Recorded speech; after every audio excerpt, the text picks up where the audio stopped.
Salam jemaat Tuhan dan para hamba Tuhan yang diberkati. Kita memasuki hari yang ke-14, 40 hari berdoa Gereja Kemah Injil Indonesia tahun 2024. Tema renungan kita hari ini adalah Roh Kudus menjadikan kita saksi yang efektif.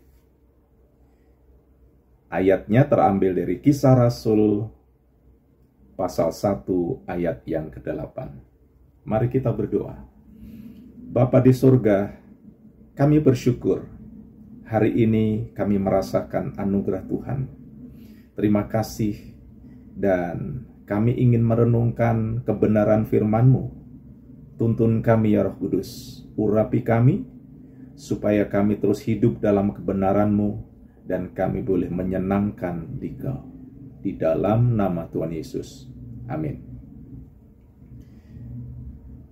Roh Kudus menjadi pribadi yang berperan penting dalam efektivitas diri dan hasil yang dicapai seseorang dalam menjalankan misi Tuhan, baik itu misi pekabaran Injil maupun pelayanan misi kegerejaan lainnya.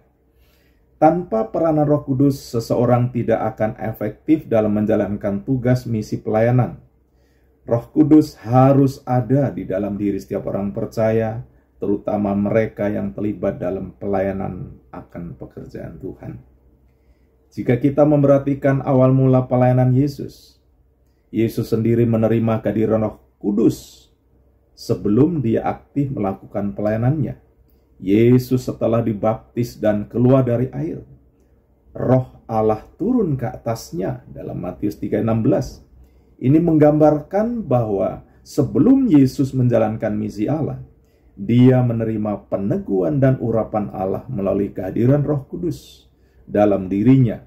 Hal ini dikonfirmasikan lagi pada saat Yesus di Bait Allah di Nazaret. Ia membuka dan membaca kitab Nabi Yesaya dengan berkata, "Roh Tuhan ada padaku, oleh sebab itu Ia telah mengurapi aku untuk menyampaikan kabar baik kepada orang-orang miskin, dan Ia telah mengutus aku." Lukas 4 ayat 18. Dengan kehadiran dan pengurapan Roh Kudus, pelayanan Yesus menjadi efektif dan berhasil.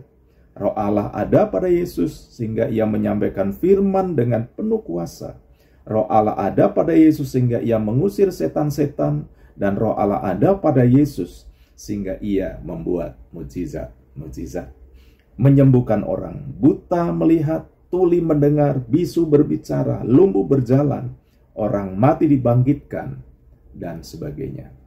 Yesus sesudah menyelesaikan misi keselamatan di dunia dan sebelum kembali ke surga, Yesus juga memberikan pesan kepada murid-muridnya bahwa mereka akan menerima kuasa kalau Roh Kudus turun ke atas mereka. Kisah Rasul 1 ayat 8. Demikian murid-murid berkumpul dan menantikan kehadiran Roh Kudus di Yerusalem.